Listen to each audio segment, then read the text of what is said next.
Vamos a tocar la segunda parte y la segunda parte tiene que ver con la palabra que está ahí, que se llama la conquista. Tenemos un llamado de parte de Dios. ¿Cuál es el llamado? A la conquista de los territorios.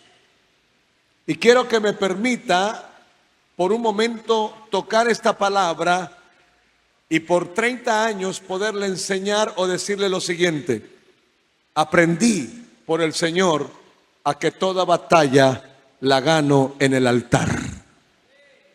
No importa la que sea, no importa. Aprendí a entender que la oración fundamenta las victorias. Entonces puedo hablar fácilmente del por qué puedo tener una familia consagrada. Porque tengo una familia que tiene un corazón para Dios, no para el mundo. Eso no viene solo. Eso no viene solo. Eso viene de guerras espirituales. Eso viene de oraciones. Nací, no sé por qué razón Dios lo permitió, pero nací en un ambiente de oración. Ahí nací yo. Yo no sabía orar, yo no entendía, pero lo que sí sé es que pasaba noches enteras orando, desde el inicio de la conversión. Por eso siempre digo, mis primeros 10 años fueron 10 años orando. No sabía por qué, pero lo sabía hacer. Ahí aprendí algo. ¿Qué es lo que aprendí? La oración no es algo que usted sabe, es algo que simplemente hace. ¿Por qué? Porque en eso está convocada la presencia del Espíritu. Luego de 10 años, entro a otros 10 años donde empiezo a experimentar algo que se llama relación. No me puedo quedar toda la vida orando. Necesito construir una vida de relación y de comunión con Dios. Necesito entender que la oración es un esquema espiritual que Dios usa para darme el permiso de acercarme a Él, comunicarme con Él y empezar a ser edificado por Él. Debo conocer a Dios. Usted no puede quedarse conociendo solo el tema de la oración. Usted tiene que conocer a Dios. Usted tiene que profundizar esa oración. Y por eso la segunda escuela es una escuela de devoción profunda en 5 pasos. Ya su oración no va a ser la misma. No va a ser la misma. Me acuerdo que cuando hicimos la primera vez devoción profunda, un pastor me dijo: pastor, oramos lo que usted nos acaba de enseñar. Y le dije: orémoslo. Devoción profunda en 5 pasos. Arrancamos a las 7 de la mañana y terminamos a las 11:45 del mediodía. Y me dijo: pastor, yo nunca había pasado tanto tiempo orando. Después de la oración viene la relación. Y después de la relación entré a un tercer tiempo y empecé a darme cuenta que toda devoción termina en una misión. Escucha esto: todo aquel que empieza a construir una vida de oración y de relación con Dios se convierte en un intercesor. En otras palabras, ¿qué hace Dios en el tiempo? Formar a un hombre, formar a una mujer para su servicio. Usted termina orando por usted, pero ¿cuál es la definición al final? Que un día Dios le muestre: no, yo no lo tengo para que usted esté orando por lo suyo, ahora usted va a orar por lo mío. Usted se centra en lo mío y yo me centro en lo suyo. Desde el día que Dios empezó a hacer eso conmigo, empecé a comprender otra nueva dimensión. Ya no necesito orar por mí, por una sencilla razón: Dios atiende lo mío y yo atiendo lo de Dios. Eso se llama intercesión. Y entré en una década a empezar a descubrir realmente qué es intercesión. Pero no sabía que esta tercera materia yo la tenía que pasar con mi propio hijo. Ahí tenía que empezar. Tenía que descubrir cuál era la diferencia entre orar y interceder. Y Dios, que es tan sabio, permite que algo que fue tan trágico se convierta en el tercer nivel de mi vida para enseñarme esto. Una cosa es orar, otra cosa es interceder. En la oración aprendí disciplina. En la relación aprendí comunión y confianza. Pero en la intercesión aprendí, en la relación aprendí sacrificio. Pero en la intercesión aprendí justicia. Cada parte me iba enseñando a construir. Ahora Dios me lleva a un cuarto nivel que estamos empezando. Y Dios me está enseñando a conquistar territorios. ¿Qué es conquistar territorios? Es aquellos lugares, aquellas personas o aquellas situaciones que no se han podido conquistar. Llegó la hora de tomarlas. Eso puede ser un hijo endemoniado, eso puede ser un hijo drogadicto, eso puede ser una familia perdida, eso puede ser una comunidad, eso puede ser cualquier lugar. No hay nada en la tierra que Dios no pueda alcanzar. Diga el que está a su lado, todo es de Dios. Todo es de Dios. Y me acuerdo tanto que en una de las venidas del pastor Satirio me abraza y me dice: acompáñame al Himalaya. Y me da una palabra y me quedo pensando en esa palabra. Y luego de eso él me dice: quiero que estés atento a lo que va a pasar. Y empiezo a darme cuenta de lo que está haciendo Dios en Bután a través del pastor Satirio. Un reino prohibido. Hay lugares que son impenetrables, son misiones imposibles, pero hasta las misiones imposibles en Cristo Jesús se vuelven posibles. Amén. En Cristo Jesús. Y hay una frase que él usa que me gustó bastante y que dije: Dios mío, eso es lo que tenemos que entender. Él llega a Bután, eso es prohibido, no se puede entrar. Todo el que entra allí prácticamente tiene que estar dispuesto a morir, porque los que viven allá tienen el poder de matar a una persona solo con la mirada. Pero desde el momento que entra el pastor, algo pasa. Han pasado unos minutos y en vez de matar al pastor Satirio, los que están intentando hacerle daño ahora se vuelven locos. Están enloquecidos, están aturdidos. Y el gran líder empieza a preguntar: ¿y este quién es? ¿Cómo es posible que fue capaz de entrar y en vez de estar muerto, mire cómo se enloquecieron los demás? Y le hacen la pregunta: ¿y usted quién es?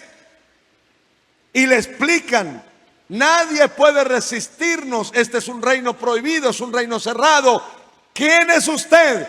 Y lo único que dice el pastor Satirio con esa nobleza y con esa autoridad espiritual que tiene es lo siguiente: cuando el reino de Dios llega a un lugar, los demás reinos se le tienen que sujetar. Entonces entendí la cuarta palabra que es con la que vamos a trabajar: autoridad. Disciplina, 10 años. Sacrificio, 20 años. Justicia, 30 años. Y ahora Dios empieza a hablarme: autoridad. ¿Qué necesitamos para conquistar los territorios que faltan? Autoridad espiritual. Autoridad espiritual. Mire lo que dice Deuteronomio 1:21. Ahí está el texto lema de nuestra cartilla. Mire lo que dice: mira, Jehová tu Dios te ha entregado la tierra. Sube y toma posesión de ella, como Jehová el Dios de tus padres te ha dicho. ¿Y qué termina diciendo? No temas ni desmayes. Esta palabra es suficiente para entender que lo que Él dice ya es autoridad. Amén. Cuando se habla de conquista, se habla de la ocupación de un territorio mediante una operación o fuerza militar. Cuando se habla de conquista. Y por lo general tiene lugar al terminar una guerra. Las guerras se inician ¿para qué? Para iniciar un proceso de la ocupación, de la conquista de un territorio. Por eso la guerra tiene que volverse agresiva. Las guerras son agresivas porque está buscando tomar control de ese territorio. El pasaje está centrado en la orden que Dios le dio a Israel en cabeza de Moisés en el monte Horeb. ¿Cuál es la orden? Vayan y ¿qué? Y tomen esa tierra. Era la tierra de los amorreos. Y lo que Dios le dice a su pueblo es: esa tierra tómenla, conquístenla. ¿Para quién? ¿Para quién sería la tierra? Diga conmigo: para la familia. El objetivo de Dios al mandar a Israel era que Israel pudiera tener un territorio para su familia. Y desde luego, todo el pasaje que tiene que ver con este texto nos permite y nos recuerda cómo por solicitud de ellos fueron 2 espías. La orden estaba dada. Ahora, ¿qué solicitan? Que 2 espías vayan y reconozcan la tierra. Desde luego, fueron a reconocer la tierra. Y cuando regresaron, ¿con qué regresaron? Con buenas noticias. Y no solo con buenas noticias, regresaron con evidencias. Con evidencias. La evidencia que decía que esa tierra era ¿qué? Buena. Fluía ¿qué? Leche y miel. Había buenos frutos. Pero aunque Dios les había hablado, aunque ellos habían reconocido y aunque había evidencias, cuando regresaron acobardados. De los 12, 10 se acobardaron. ¿Por qué? Porque en la tierra habían gigantes. En la tierra habían gigantes. Y estas personas de gran tamaño se encargaron de generar en el corazón de estos 10 tanto miedo y tanto temor, que cuando llegaron a dar la noticia, en vez de animar al pueblo para cumplir la voluntad, empezaron a usar palabras para desanimar. ¿Y qué hicieron? Se negaron a cumplir la voluntad de Dios. ¿Cuál era la voluntad de Dios? Poseer la tierra de la promesa. Y por esa causa Dios promete. ¿Qué es lo que promete Dios? No van a entrar. No van a entrar. De los 10, solo entrarán ¿cuántos? 2. 2 nomás. Así que toda esa generación, ¿dónde se quedó? En el desierto. Pero hubo 2 que no solo oyeron a Dios, que no solo se decidieron a hacer la voluntad de Dios, sino que realmente se mantuvieron en la actitud de la palabra que habían recibido. Esos 2 hombres, ¿cómo se llamaban? Caleb y Josué. 2 hombres valientes. Los demás se rebelaron, los demás cayeron en desobediencia. Y eso los llevó a perderlo todo. ¿Qué es lo que nosotros debemos aprender de este llamado que tiene una promesa de parte de Dios para Israel, que nos sirva a nosotros hoy como inspiración, como iglesia, en el tiempo que nos corresponde? Porque déjeme decirle esto: si la iglesia no cambia. Los territorios que un día nos pertenecieron, los vamos a perder. Estoy ahora trabajando con la gracia de Dios en Estados Unidos. Ya iniciamos un proyecto. Y cada vez que viajamos para mirar las iglesias, qué dolor me da a mí encontrar semejante cantidad de templos solos. Varios de ellos vendiéndose para otros negocios. Se va a Europa, a cualquier lugar. Los grandes lugares de avivamiento hoy se han convertido para otra cosa. Entonces los territorios que fueron del reino ahora son para otra cosa. ¿Qué nos está pasando? ¿Qué nos está sucediendo? Creo que necesitamos revisar, porque este no es tiempo de volver atrás. Este es tiempo de terminar la tarea que Dios nos entregó. Y no importa lo que haya pasado, lo que importa es lo que va a pasar. Aquí hay 4 palabras que yo quiero que trabajemos rápido. La primera, la promesa. La promesa. ¿Cuál es la promesa en el texto? La tierra. Esa promesa, ¿cuál es la promesa? Dios entregó esa tierra, la tierra de los amorreos. La tierra de los amorreos ahora sería tierra ¿de quién? De Israel. ¿Por qué? Porque Dios lo dijo. Eso es una promesa. Ahora escuche, si Él está diciendo que esa tierra era para ellos, ¿de qué se tenían que preocupar? Si Dios te dice algo, ¿de qué me tengo que preocupar? Cuando Dios me da una promesa, solo debo tener una preocupación. ¿Cuál es? ¿Cuál es? Obedecer, no más. A mí no me tiene que preocupar la forma, la estrategia, ni nada. Si Él dijo esto es tuyo, es mío y punto. Mi trabajo es obedecer, ese es el punto. Eso debe ser entonces suficiente para obedecerle a Dios. Pero eso jamás se logrará si no se tiene fe y confianza en Dios. Un grave y terrible problema que estoy viendo hoy es que se está perdiendo ¿qué? La fe. Fe es confianza. ¿Y sabe dónde se desarrolla la confianza? En la intimidad. ¿Qué es lo que más se necesita en una relación de pareja para que la relación funcione? Confianza.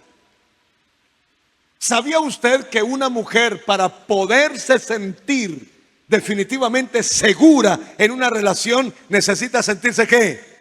Confiada. Necesita confiar que el que está a su lado es verdadero, transparente. Eso necesita. ¿Sabe qué he venido entendiendo en el tiempo? Que Dios necesita gente de confianza, hombres y mujeres de confianza, porque Él tiene mucho para darnos. Muchísimo. Levánteme la mano. ¿Cuántos aquí hemos traicionado a Dios en algún momento de la vida? Y eso, mano, ni una mano, toca levantar las manos, los pies y hasta la nariz. Porque ¿cuánto nos ha confiado Dios a nosotros? Muchísimo. ¿Qué nos confió? La vida. ¿Qué nos confió? Una familia. ¿Qué nos confió? Unos hijos. ¿Qué nos confió? Los dones. ¿Qué nos confió? La unción. ¿Qué nos confió? La palabra. Y yo pregunto, ¿y todo lo que Él nos ha dado en confianza, qué hemos hecho con ello? Hombres de confianza. Hombres de confianza. Riquezas también. Algo importante entonces es empezar a comprender que si nosotros queremos obedecer a Dios por una palabra que se nos entregue, yo tengo que aprender a creer en esa palabra, a creer en esa promesa. Y para poder obedecerla, tengo que aprender a confiar en Dios. Tengo que aprender. Pastor, quiero crecer en la confianza con Dios. Tienes que aprender a encerrarte más con Él. A este nivel, usted ya no puede hablar de una hora de oración. Usted tiene que hablar de una vida de oración. Yo no voy a marcar el tiempo para decir si es o no. Lo que yo quiero decirte es, a este nivel, ni siquiera un devocional es suficiente. No, ya no estamos en el nivel de crear un hábito. Estamos en el nivel de desarrollar un estilo de vida con Él. Este es otro nivel. Y a este nivel ya lo conocemos porque nos acercamos. Ya hemos aprendido a comprender que el ambiente no determina mi espiritualidad. Al principio sí. ¿De qué dependo? Del ambiente. Entonces, si mi ambiente es bueno, oro. Si mi ambiente no es bueno, no oro. Ya a este nivel no. A este nivel no es el ambiente el que me determina. Lo que me determina es el compromiso que yo tengo con Él. Y escúcheme esto. En estos días hablábamos con alguien que me preguntaba, pastor, ¿por qué hay tantas crisis en las parejas? Y le dije, porque es tan solo el reflejo de la mala relación que tienen con Dios. ¿Sabía usted que la relación en pareja habla mucho de nuestra espiritualidad? La relación que tenemos en pareja habla mucho de qué es lo que tenemos con Él. Y aquí tenemos que comprender eso. ¿Cuál es el problema que tenemos con una promesa? Que no logramos llegar al nivel de la confianza en aquello que Dios me dice. Hoy se duda mucho de lo que Dios dice. Es más fácil creer en las personas. Es más fácil creer en los diagnósticos, pero ahora cuesta mucho creer en lo que dice la palabra.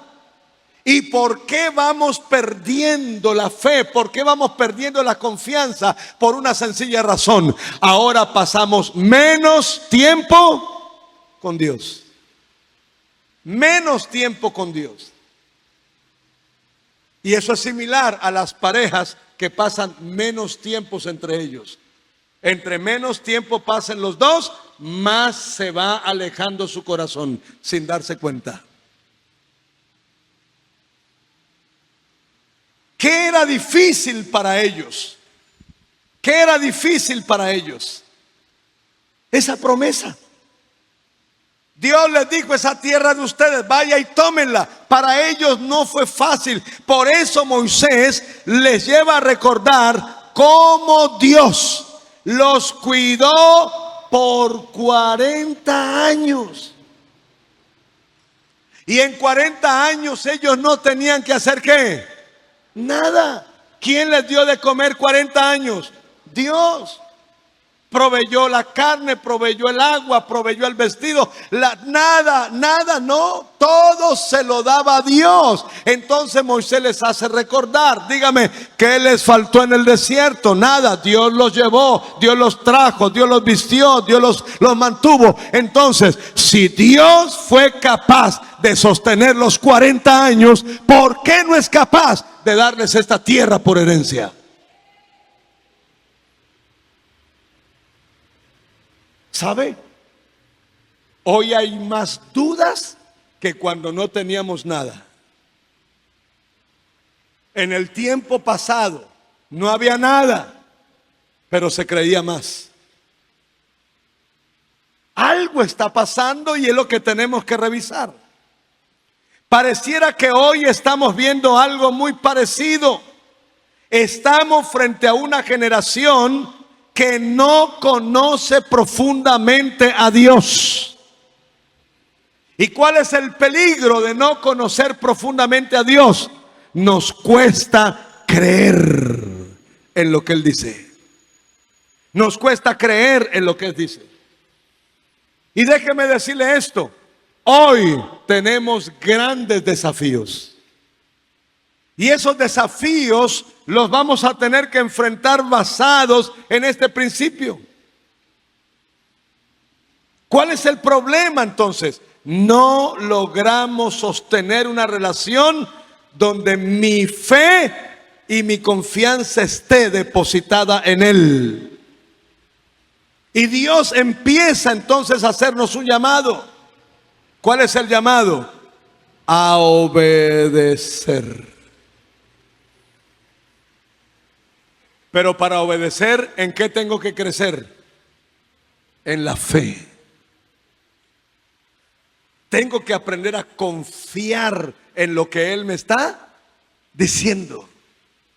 Tengo que aprender a creer. Tengo que aprender. Entonces, la segunda palabra que yo quiero que miremos es la obediencia. ¿Cuál fue la orden? Tomen la tierra y poséanla, conquístenla. Note que la orden de Dios fue tomar, poseer, conquistar esta tierra de las manos de los amorreos. Y por eso les dijo el Señor, ¿qué les dijo? No teman y ni desmayen. No teman ni desmayen. O sea, para adelante que yo estoy con ustedes. No teman, no se llenen de miedo. Ayer hablamos del miedo. Pero la otra palabra, que es la que quiero usar hoy, es no desmayen. ¿Qué es desmayar? ¿Qué es desmayar? Es desfallecer. Desmayar tiene que ver con todo aquello que me quita la fuerza. Y le preguntaba a Dios, Dios, ¿por qué estamos como estamos preciso en la etapa o en la época de mayor desafío? Y esta fue la respuesta: porque están cansados y agotados. Con sinceridad, levánteme la mano los ministros que están cansados. Levántela.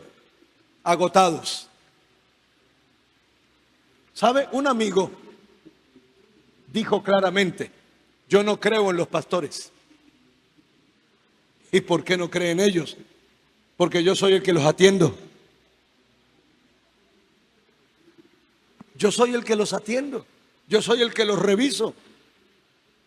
Y yo me pregunto,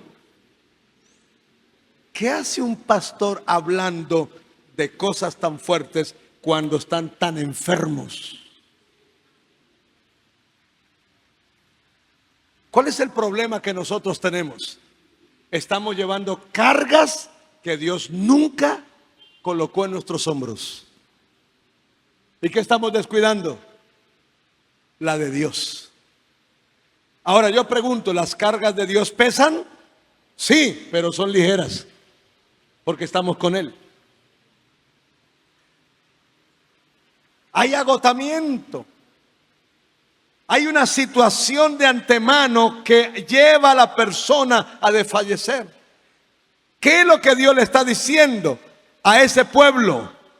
Hacia adelante lo que les dije, pero ¿qué hacen?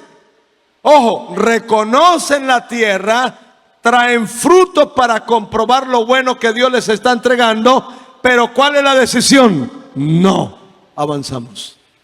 No avanzamos, no lo hacemos.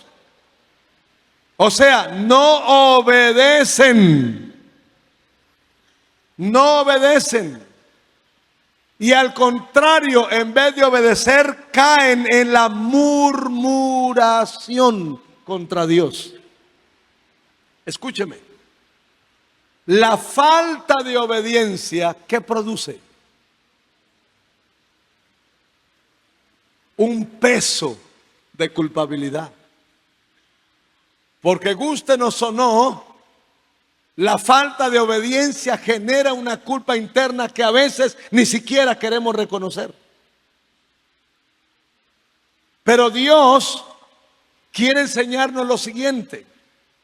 ¿Qué es lo que más le duele a un papá y a una mamá de sus hijos?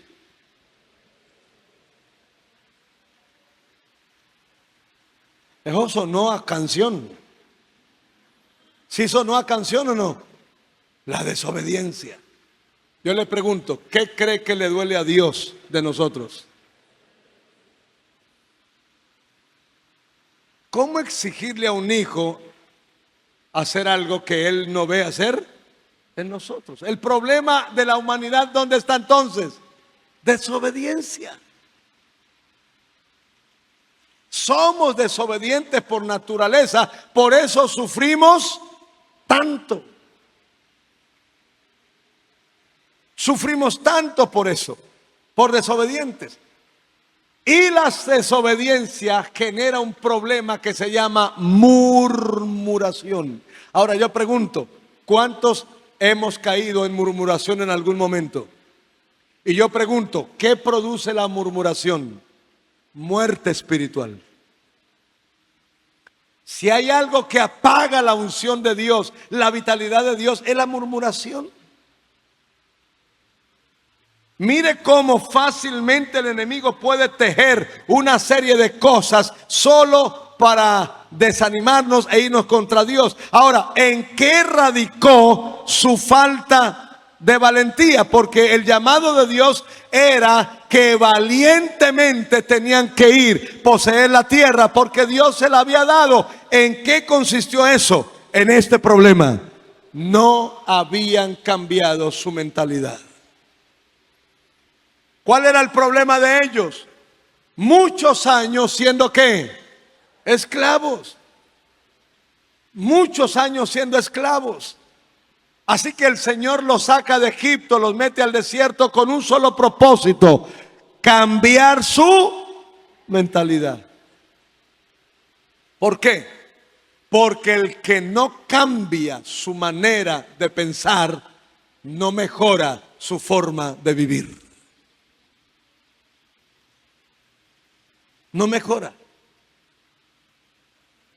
¿Sabía usted que el buen hábito de buscar a Dios en las madrugadas exige el buen hábito de acostarse temprano? Dios tuvo que trabajar conmigo en algunas cosas. Yo no podía continuar en ese estilo de vida que llevaba y pretender posicionar mi relación con Dios, que es en la madrugada, manteniendo una cultura de trasnocho a toda hora. Tenía que haber un cambio. Tenía que haber un cambio. Lo mismo con la palabra. No podemos tener una vida en la palabra si no cambiamos la forma de tratar la palabra. La mentalidad y la cultura es algo que tenemos que tocar, y es lo que Dios quiso con Israel. Al sacarlos de Egipto, ¿qué tenía que hacer para llevarlos a la tierra? Cambiarle la forma de pensar y la forma de vivir. Pregunto, ¿lo cambiaron? No. Solo habían ¿qué? Dos. Solo habían dos. Solo habían dos. Mis amados, se debe entender lo siguiente: la falta de avance en la gran comisión para extender el reino de Dios en la tierra se debe a que la nueva generación que está llegando a la iglesia de Cristo viene con una herencia religiosa de la cual no se ha logrado desprender. No se ha logrado desprender. Y eso les impide conocer profundamente a Dios, conocer su voluntad y entenderla para poder obedecerla. Jesús nos está llamando a una nueva visión, a una nueva comisión. ¿Cuál es la gran comisión de Jesús para la iglesia? Extender el reino de Dios. ¿Sabe qué significa? Este es un llamado a la obediencia. En otras palabras, pastor, ¿qué significa eso? ¿Cuántos quieren aprender realmente a orar? ¿Y cuántos quieren asegurarse que cada oración que haga tenga una respuesta de parte del cielo? Ok, entonces, número uno, para que usted aprenda a hacer oraciones efectivas, entienda esto: ore si está dispuesto a obedecer, o mejor no ore. El propósito de Dios con la oración es enseñarnos ¿a qué? A obedecer. Es enseñarnos a obedecer. Fue la primera lección. En esa primera lección, me acuerdo tanto, iba en una buseta, me dijo, bájese. Estaba hasta ahora empezando a oír y a obedecer. Le digo, Señor, pero me acabo de subir. Sí, pero ahora bájate. Y me bajo, me quedo parado ahí y le digo, bueno, ¿y ahora qué hago, Señor? Ve a esta dirección y diles que yo te mandé. Eso es algo nuevo para mí. Soy un hombre de oración en ese momento, no entiendo muchas cosas, pero estoy orando. Puedo pasar buena cantidad de horas orando, pero ahora Dios empieza a decirme que haga cosas. ¿Qué quiere Dios ahora? Probarme si ya estoy listo para qué. Para obedecer. Arrancó con cosas sencillas. Ve y diles que te mandé. Yo llego a la dirección que Él me da. Golpeo a la puerta, abre una señora y me pega el grito, ¿qué quiere? Y con esa bravura le digo, ¿y ahora qué le digo? ¿Usted se imagina llegar a un lugar que usted no sabe y decirle, me mandó el Señor Jesucristo? ¿Qué cree que le espera?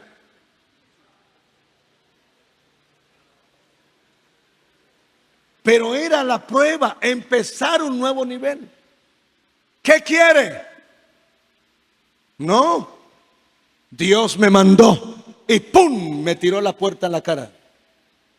Y le dije, Señor, ¿se da cuenta? ¿A eso me manda a hacer el ridículo? Esa es una nueva dimensión.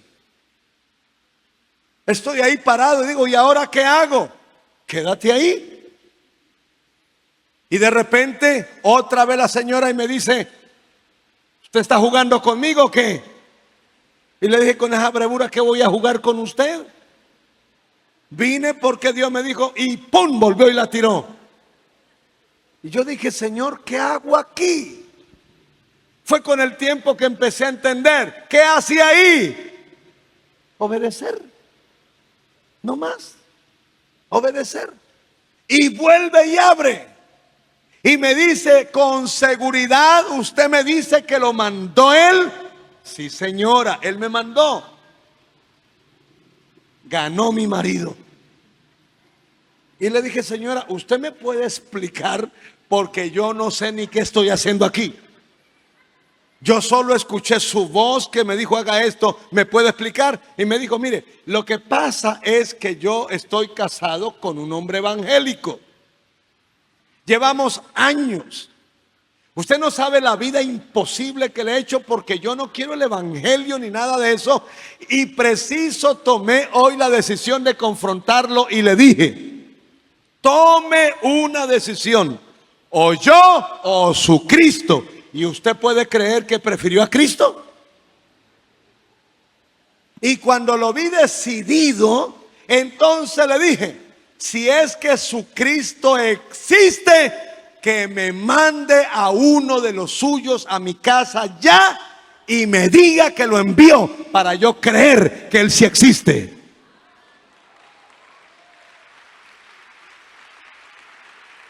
¿Cuántos quieren ser intercesores?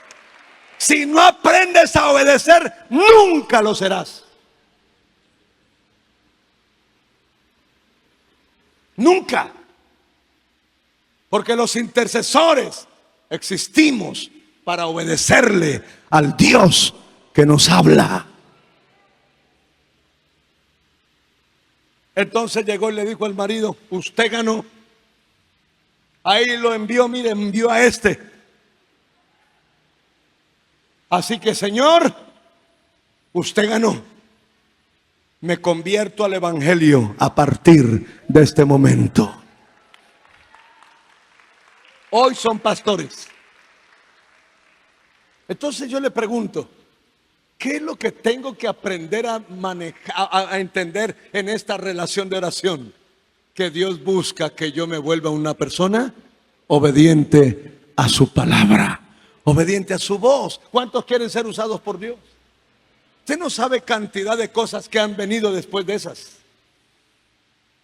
Todo empezó pequeño. Estuve en la isla donde empezó el avivamiento en Indonesia.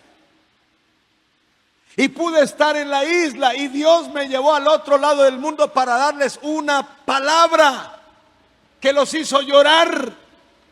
Porque al otro lado del mundo, en Indonesia, en la isla donde estuve, Dios en el 60 trajo un tremendo avivamiento.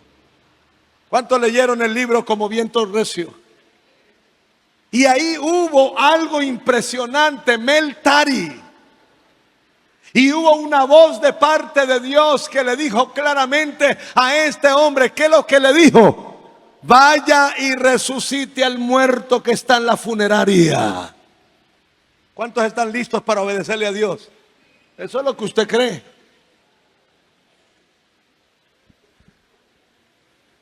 Yo fracasé en varias de esas. Yo empecé a entender la oración cuando me llevó hacia otro nivel. Hubo momentos donde tuve que llorar porque hubo cosas que no las pude aceptar. Y este hombre recibe esa palabra y le dice: Dios, ve. Y va hasta la funeraria, está el muerto ahí entre el cajón, ahí está. Y prácticamente, ¿qué le dice Dios? Resucítelo. ¿Ve por qué tenemos que pasar más tiempo con Dios? ¿Ve por qué necesito tener mayor sensibilidad? Porque va a llegar el día en que Dios va a querer llevarlo a algo más fuerte y no vamos a estar listos. La gente me pregunta, ¿cómo pelearon por su hijo? Ese muchacho tocando la batería. ¿Cómo?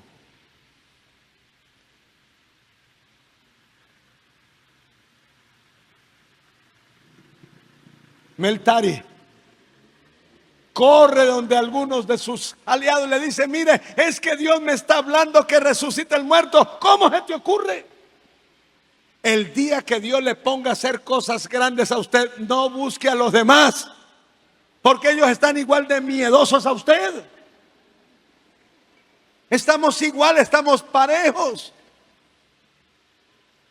¿Cómo se te ocurre? No vaya por allá. Lo cierto es que el hombre no le obedece. ¿Y qué pasó? Llegó la hora de sacar el cuerpo de la funeraria del lugar donde estaba y se fue pasando. Iban todos llorando, iba el muerto en el cajón y de repente Mel Tari y la persona está pasando, ve que va pasando el cajón y la voz de Dios: por culpa tuya va al cepillo.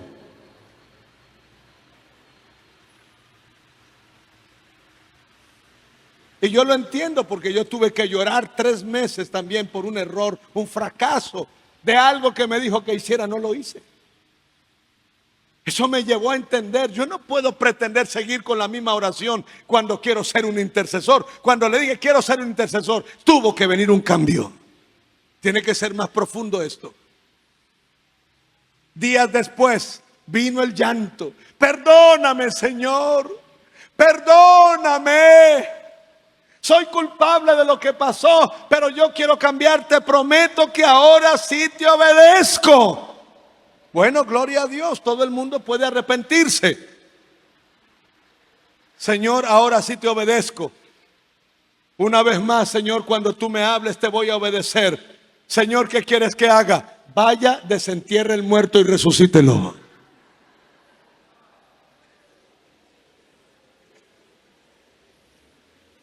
¿Usted cree que uno se le escapa al Señor? Ese no es bobo. Los bobos somos nosotros. Dios es Dios. Dios es Dios. Nada se le escapa a Dios. Nada. Vaya, desentierro. Y preciso. Señor, él pensó que él iba a cambiar. No, Señor, seguimos con la misma. La tarea está sin hacer. Fue hasta el cementerio y preciso habían desenterrado el muerto 15 días después porque tenían que hacerle reconocimiento. Así que ahora ya no está muertico, ahora huele a feíto. Se acerca al lugar, todos se están tapando, él se va a tapar y le dice a Dios: usted no se tape la nariz, resucítelo. Está descompuesto. Pero ahí está Dios. Es que nunca estamos solos. Cuando Él promete cosas, cuando Él nos entrega, nunca estamos solos. Él siempre está con nosotros. El problema es que no lo vemos. Pero lo cierto es que ahí está. Señor, entonces, ¿qué hago? ¿Oro por Él? No, Señor.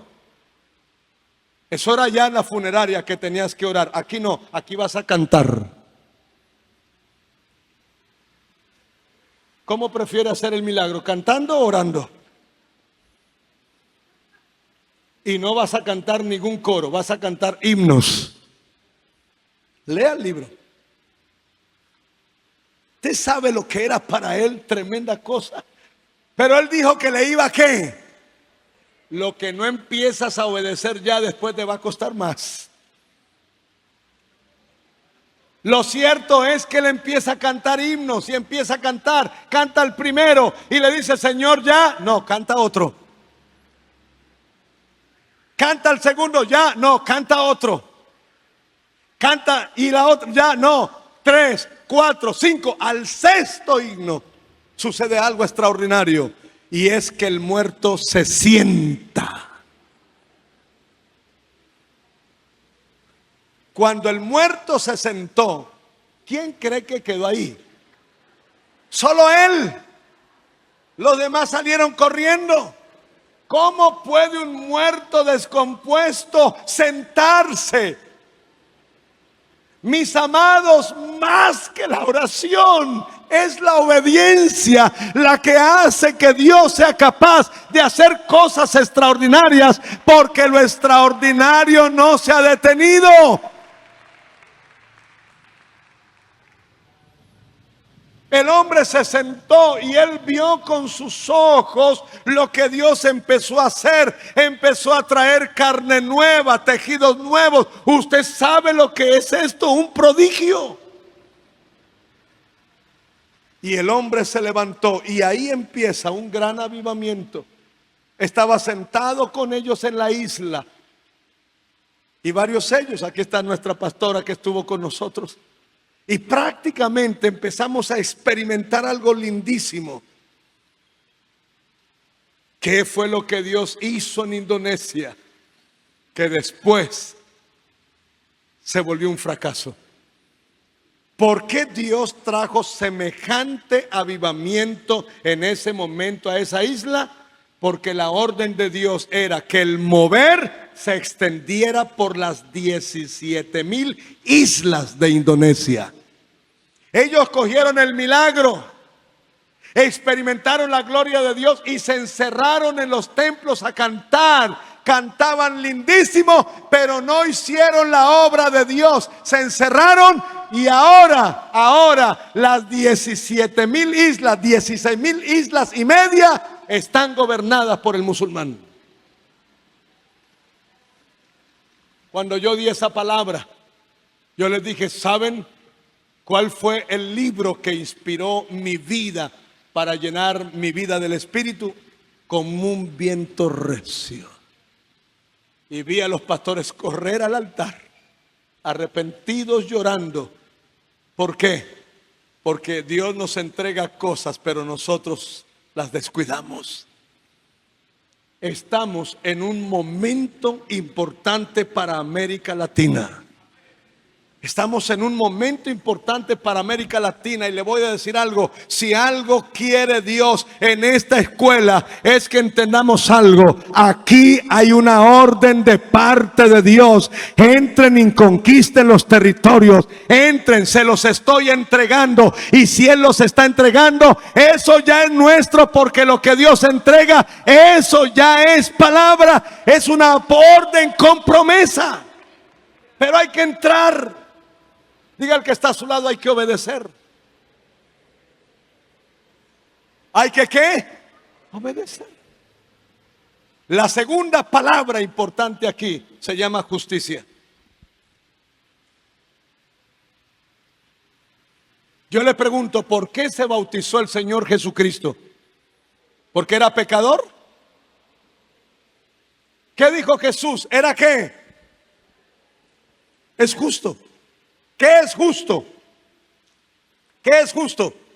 Obedecerle a Dios. Pastor, yo quiero hacer oraciones efectivas. Aprendamos a vivir en justicia. Le dije una vez al Señor, pero ¿cuánto llevo, Señor, en esto? Ayudando a las redes de oración y trabajando, enseñándoles a orar, Señor. Pero ¿por qué? ¿Qué pasa? ¿Qué nos sucede? Eran duros y no lo lográbamos hasta que Dios me habló, porque tú solo les enseñas a orar. Y luego no hay que enseñarle a orar a la red de intercesión.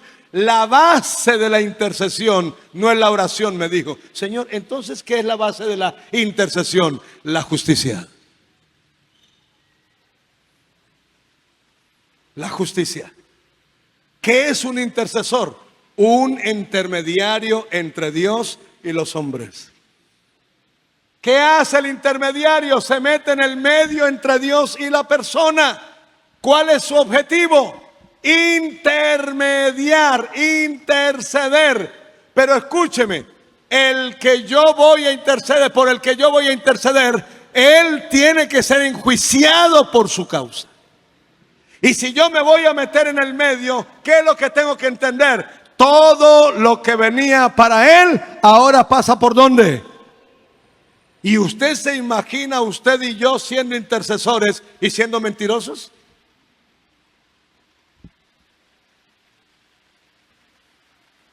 Y Dios me dio esta palabra.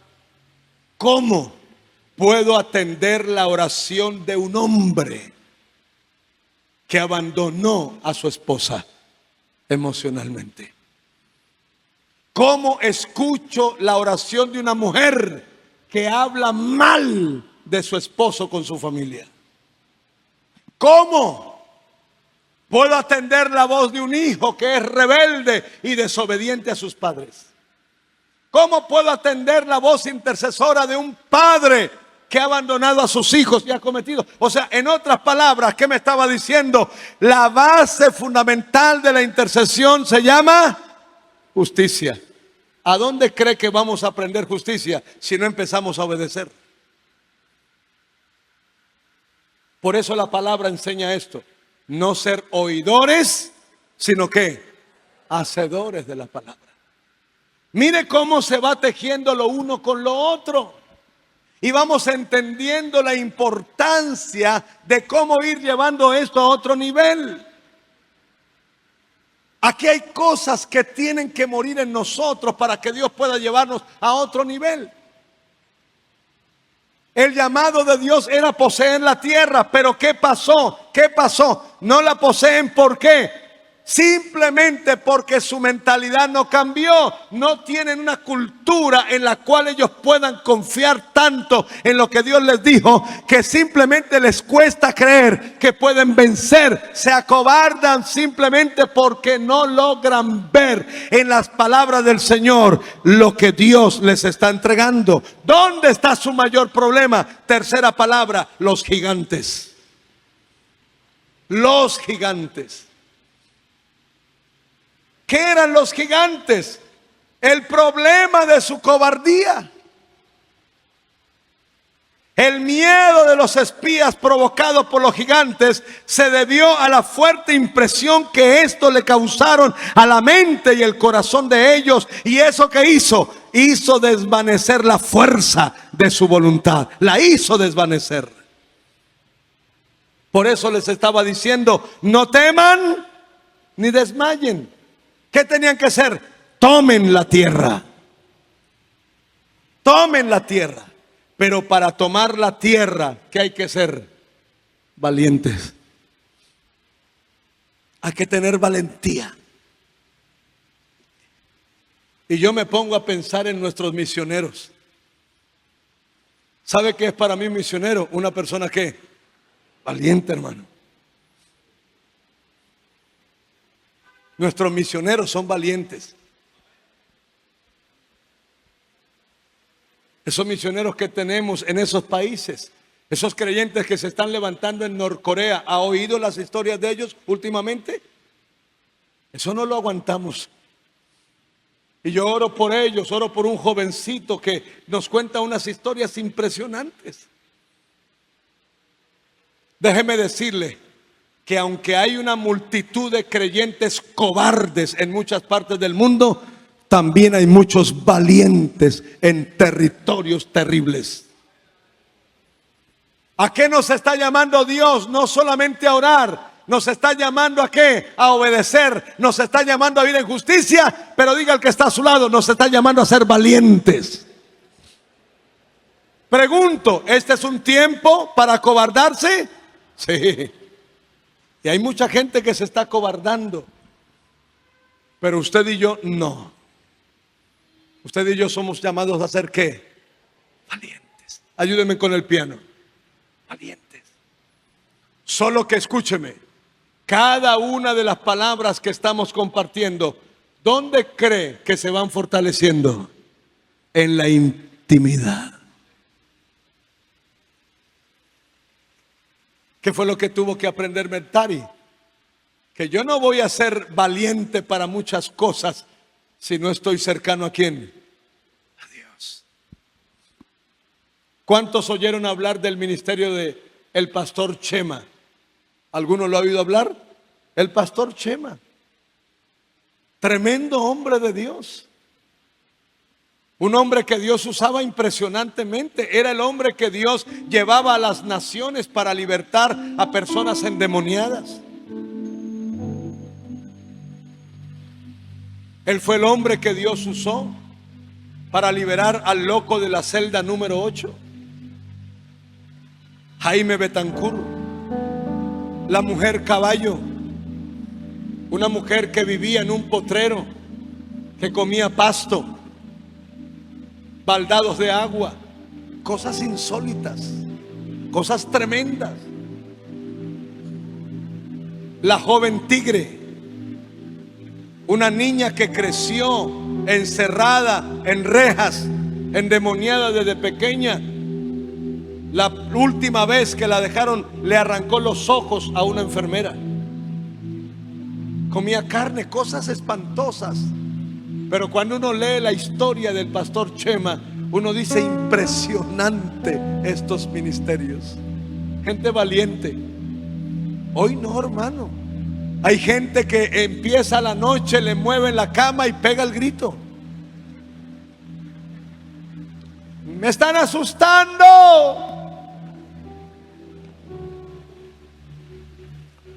Cuando Dios empezó a moverme en este tema, eso fue hace años. Esa montaña, me acuerdo tanto que el alcalde de ese tiempo me decía: pastor, ¿por qué no hace algo? Este ambiente del municipio está tenso, hay una situación terrible. Y nos preparamos, caminamos el pueblo por la madrugada, paso a paso, calle, carrera. Y empezamos a hacer, y un día me dijo el alcalde: oiga, ¿usted está haciendo algo? Le dije: claro, estamos orando. Dijo: pues se siente, hágale, pastor. Y llegó la noche de ir a liberar esa montaña. Los que me acompañaron esa noche nunca lo pueden olvidar. Jamás podrán olvidar. A veces nos sentamos y recuerda, pastor, ¿se acuerda cuando subimos a hacer la liberación de la montaña? ¿Se acuerda lo que experimentamos? ¿Se acuerda todo eso? Y la gente todavía se acuerda que esa montaña tocó liberarla de demonios, de fuerzas. Escúcheme lo que le voy a decir. El diablo se ha camuflado tanto que cree que Dios se olvidó de que Él está por ahí. Pero le aseguro que después de esto va a empezar a suceder algo. Va a venir un movimiento de Dios a través de esta oración y a través de este tiempo. Y vamos a ver a Dios haciendo cosas. Usted va a volver a ver la gente caer al piso gritando. Los demonios se van a tener que ir. Porque no, Señor, la iglesia no es de los demonios, la iglesia es de Cristo. Y la iglesia es del Señor. Y el Señor toma la decisión. Eso que pasaba con nuestro hermano Anacondia, se lo garantizo, regresa.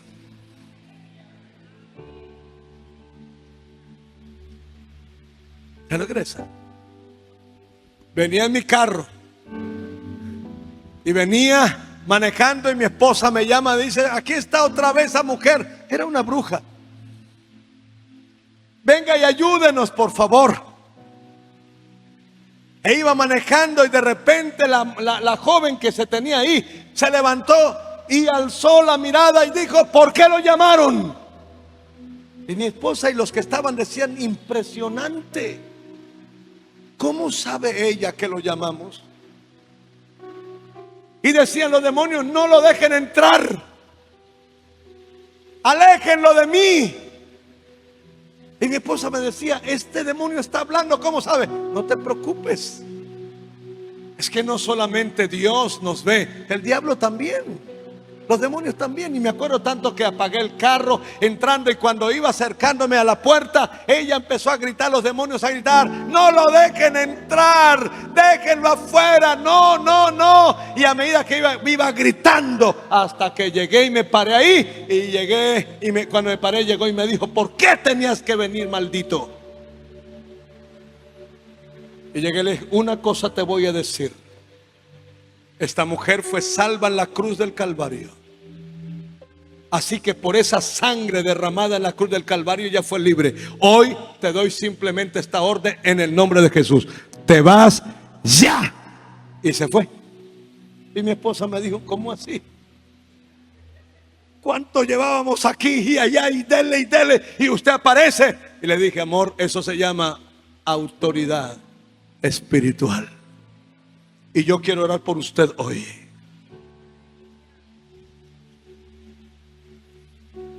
10 días en ayuno estuve. Y al cuarto día viene el Señor. Está en mi cuarto por 5 horas. Y cuando terminó la reunión con Jesús, me dijo: me voy. Le dije: Señor, no te vayas. Y me dijo: tú sabes que yo nunca me alejo de ti, tú eres el que te alejas de mí. Y me dijo: quiero que salgas de este ayuno y ve a estas 17 comunidades que hay en el país, porque te voy a mostrar el satanista que hay ahí. Duré 1 año y encontré los satanistas. Dios me dio las direcciones de las iglesias y yo llamé al primero, le dije: pastor, mi nombre es Julano de tal, soy un hombre de Dios que estaba en ayuno, soy un intercesor, y Dios me dice que en su iglesia hay un satanista. Y viajé. Cuando llegué allá me dijo: pastor, ¿quiere predicar? Y le dije: no, pastor, yo no vengo a eso, yo vengo solamente, no se preocupe, vaya al altar, no se preocupe, y de todas maneras estamos listos. Subo al altar. Estoy en el altar. Cuando llego al altar, voy a abrir la Biblia y el Espíritu Santo me dice: voltea a mirar al pianista. No, no es él, no me lo miren a él. Voltea a mirar. Y yo volteo a mirar al pianista que está detrás mío. Cuando lo volteo a mirar, el hombre me dice esto: ¿sabe cuál es el problema que tienes? Y le dije: ¿cuál? Que le obedeces al Señor. ¿Por qué no esperaste solo 1 semana más, maldito, para yo haber acabado con la iglesia? Y saltó desde el piano, por encima mío y cayó al otro lado. Y me dijo el Señor, él es el satanista.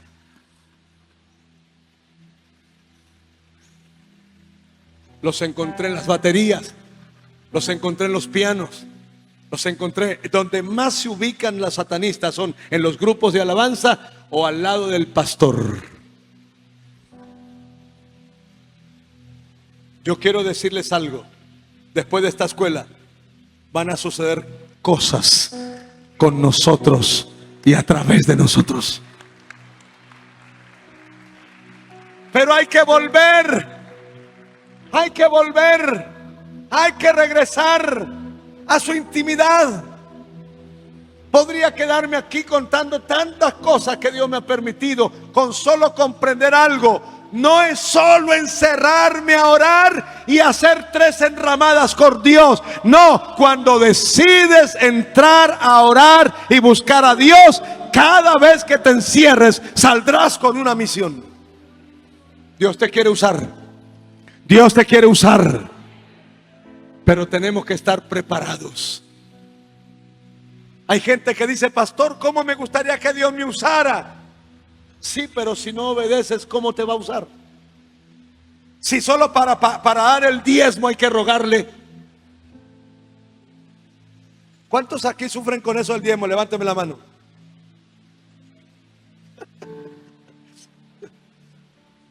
¿Me estoy haciendo entender? O sea, si lo mínimo es un problema para mí, lo demás peor. No, pastor, yo quisiera que Dios me usara resucitando muertos. Ya quiero verlo. Ya quiero verlo, que Dios le diga un día de estos, ve al cementerio y resucitas esto. Ya quiero verlo. Chris Moore iba en el taxi. Dios le dijo, Chris, ve hasta el hospital, porque hay una persona que se va a morir. Espera que se muera y lo resucitas. ¿Cuántos están listos para eso? Ninguno. Eso hay que estar en intimidad con Dios. Me preguntaba una enfermera, jefe, ¿ustedes cómo desafiaron la ciencia con su hijo en esas condiciones? No es desafiar la ciencia, es confiar en él. Chris entró al cuarto y cuando entró al cuarto el hombre acababa de morir. Todos estaban llorando. Su papá se había muerto, estaban muertos, todos lloraban. Y le decía a ella, Señor, ¿y qué hago aquí? Dígales que lo vas a resucitar. Señor, ¿usted me va a meter en eso? ¿Y qué tal que no resucite? Le dijo. Pero si te estoy diciendo que va a resucitar es porque va a resucitar.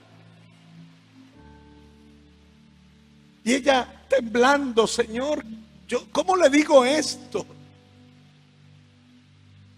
Eso para que Kathryn Kuhlman llegara a ese nivel. ¿Cuántos se acuerdan de Kathryn Kuhlman? Para llegar a ese nivel, ¿qué tuvo que aprender primero? ¿Qué tuvo que aprender primero? Tuvo que pasar tiempo. Una mujer que llegó a entender la importancia de orar, que oraba 8 horas diarias. Eso no es así nomás. Y le dice, Señor, ¿qué hago? Diles que va a resucitar. Así que le dice, mire, señores, por favor, no lloren más. He venido a decirles que el Señor va a resucitar a su papá. ¿Qué? Eso es una locura hoy. Y le dice, Señor, ¿y ahora qué hago? Súbase encima del muerto. Señor, ¿no lo podemos hacer virtual? A uno le gustaría aprender a hacer milagros virtualmente, ¿no? Que no vean. Súbete. Tal como Elías. Y la mujer se subió, temblando. Ella misma me decía, pastor, usted no sabe cómo me temblaba todo. Yo nunca había tenido una experiencia de esas. Y le dice, no cierre los ojos, peor. Estoy frente a un muerto. Abre los ojos. Y le digo, Señor, ¿y ahora qué hago? Ora. Estoy orando. Cuando ese tipo abrió los ojos, casi me muero yo.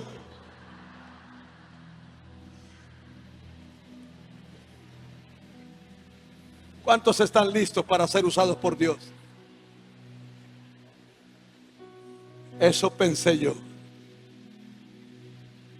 No. Tenemos que volver a la intimidad.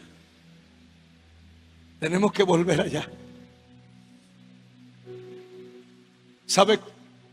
Es la cuarta palabra. Josué y Caleb. ¿Quiénes eran los únicos que estaban, de los 2.800.000 más o menos, que estaban listos para ser usados por Dios?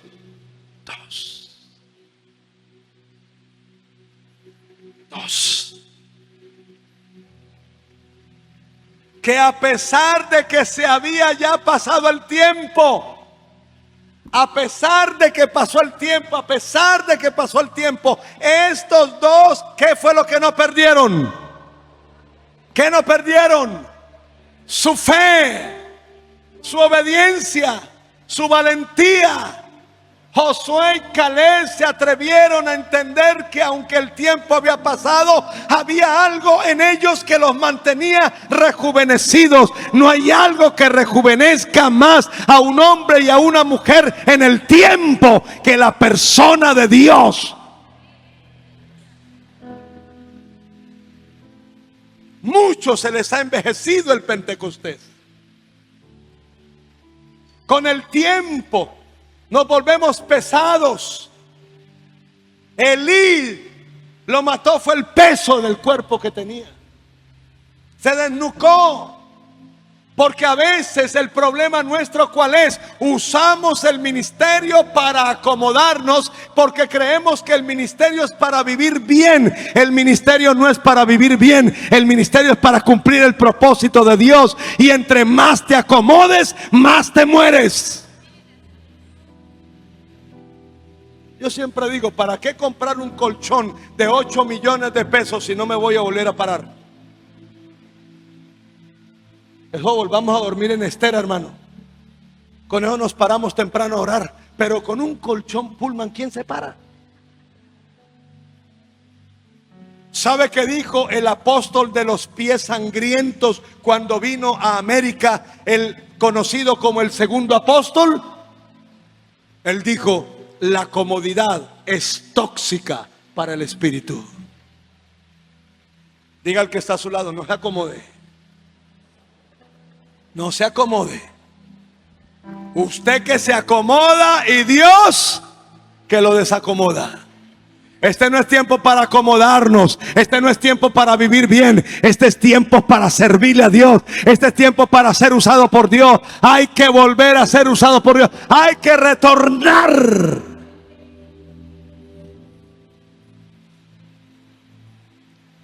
Porque hay una tierra que conquistar. Pastor, ¿qué necesitamos entonces?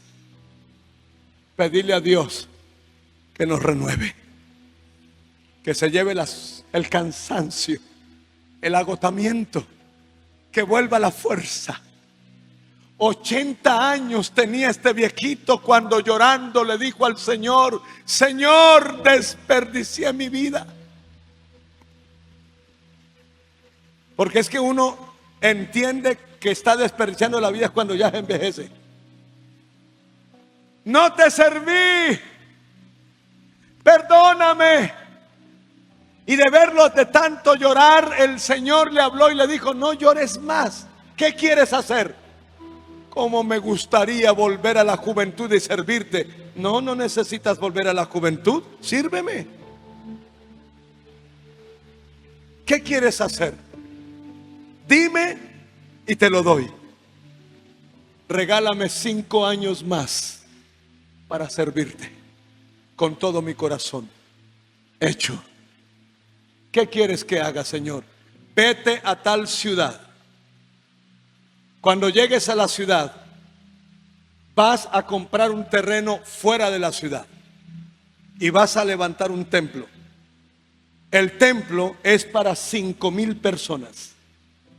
Luego de que termines el templo para 5,000 personas, te vas a encerrar adentro, me vas a buscar con el alma y el corazón y vamos a llenar el templo. Este hombre de 80 años fue e hizo lo que Dios le dijo. Compró el terreno, levantó el templo, 5,000 personas, y se encerró a buscarlo con el alma y el corazón. Y de repente el Señor le dijo: saca unos volantes y di que va a haber un gran evento. De repente bota los volantes y al día siguiente se prepara para el gran evento y le dice al Señor, Señor, ¿a quién invito al evento? Dijo: no, eres tú el que va a predicar. Prepárate. Se preparó. El templo se llenó con 5,000 personas que eran los que vivían en el pueblo. En una sola noche llenó el templo. Este hombre predicó, todos se convirtieron, logró llevarlos al discipulado, los bautizó, dejó establecida la iglesia y a los 5 años exactos se lo llevó el Señor. Pero antes de eso, él dejó un mensaje. Esto fue lo que Dios le dijo: yo prefiero a alguien que me sirva bien 5 años y no que viva toda la vida y no me sirva. Hablo con aquellos que creen que ya se les fue la vida. Déjeme decirle esto: lo mejor para usted está por venir.